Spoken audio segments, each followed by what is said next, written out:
G'day, Josh from In Yard Homestead.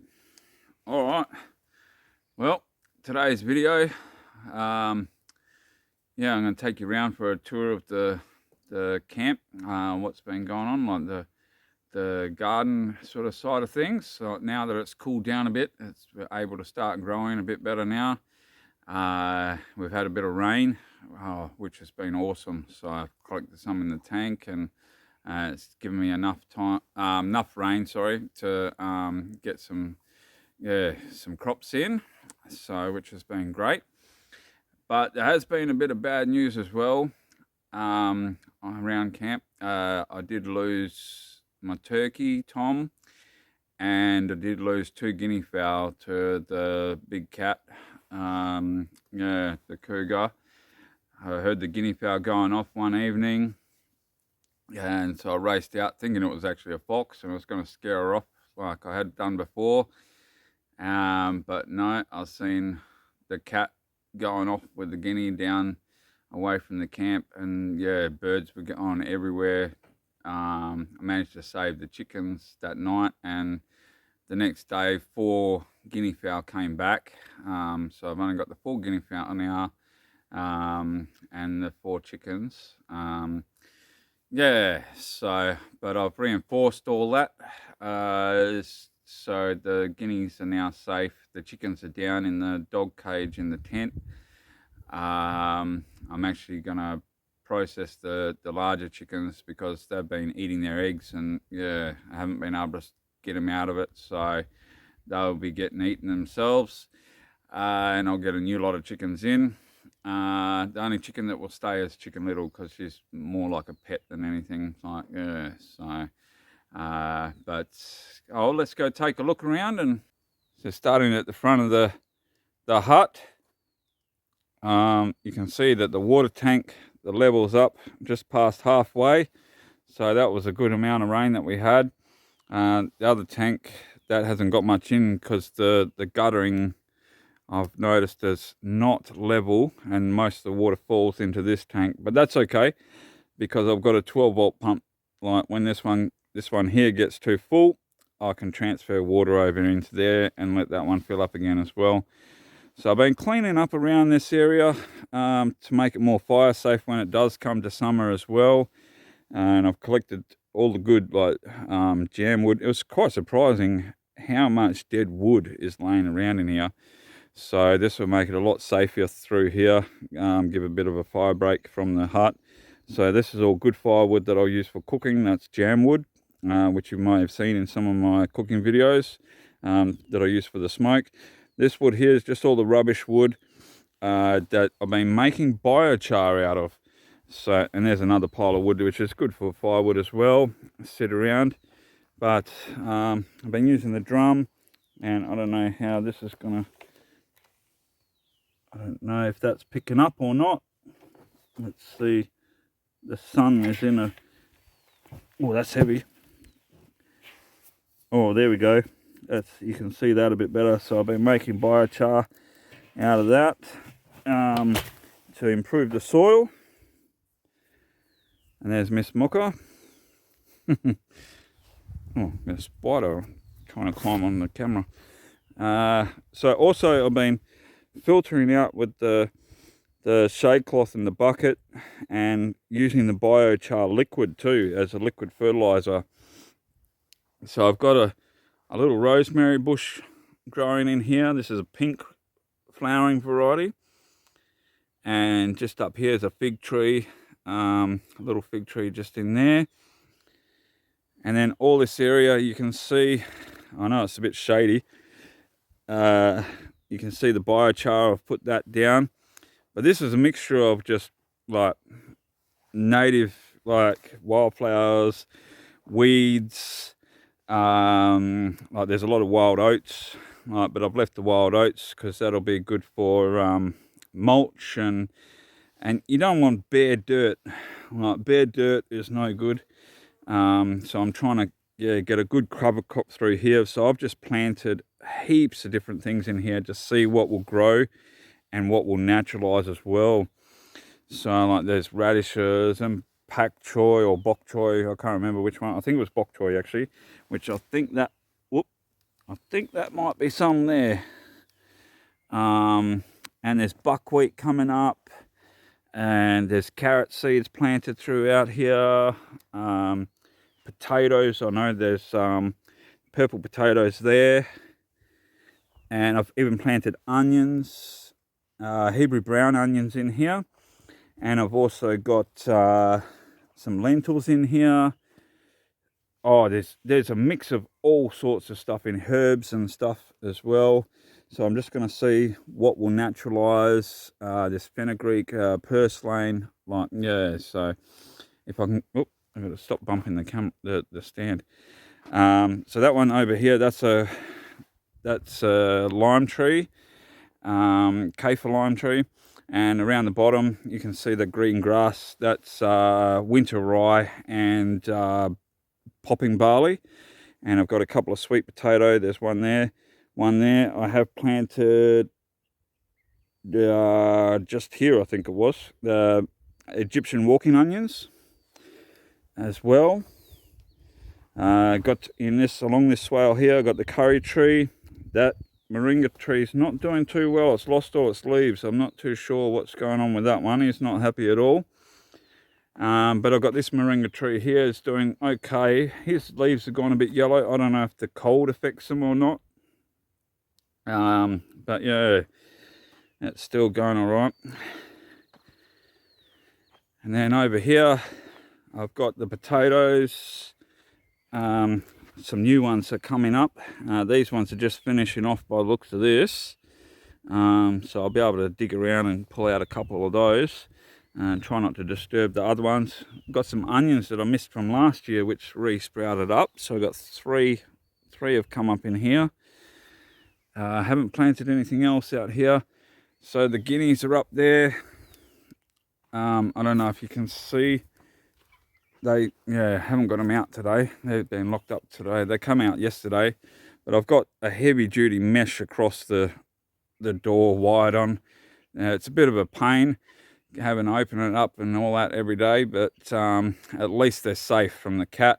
And I am starting to build out an extra sort of pen area as well, so for a bit more security for them. But eventually during the daytime they'll be free ranged everywhere once the crops get up a little bit. So down here, whoops, don't fall down the swale. I've planted lucerne down in the swales as well. So that's starting to come up. So that'll be great as a cover inside the swale and for feed for the birds and mulch for the garden. I've got a little chard plant coming up there from last year that survived.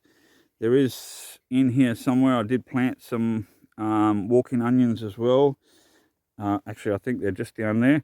An olive tree, and then over here is purple potatoes just at the end of the swale there. And then down on the bottom swale there is a lily pilly tree.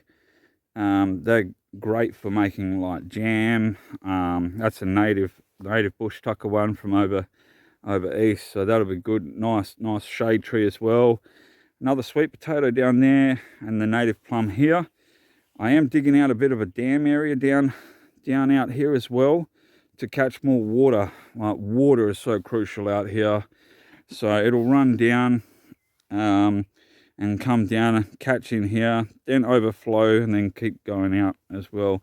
Yeah, so but that'll help with the trees around as well, holding the water in the soil longer in this area, and I'll be able to pump the water out and bring it up into tanks as well for when I need it in summer.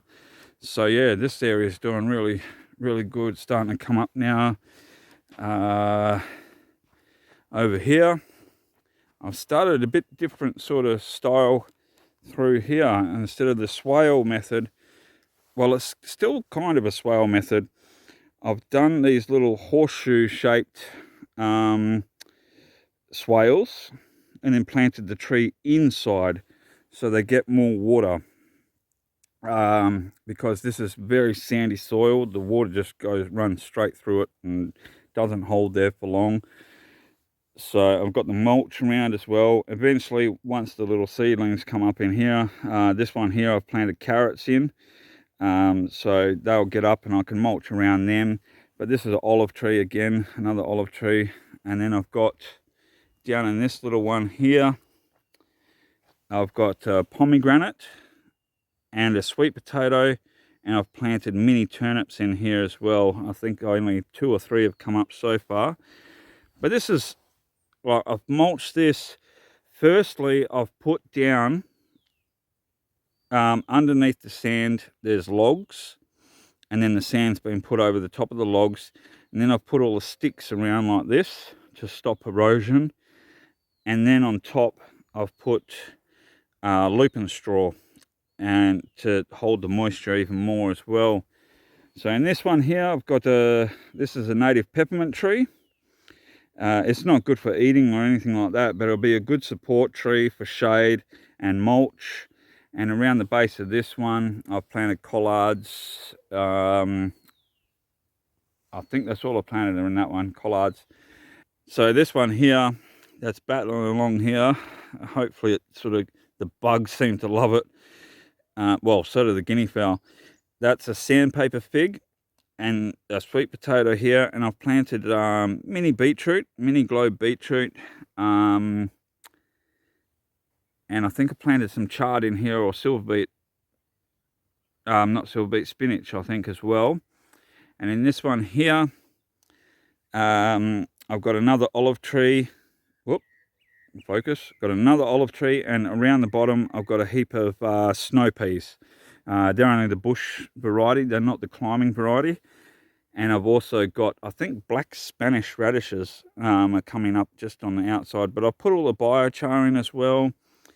And this is where poor Tom, like the remains of Tom the turkey, I managed to track down and find the remains, and I brought it back, and I thought, oh, I'm not going to let it go to waste. Poor Tom is going to be some fertilizer for another lily-pilly tree.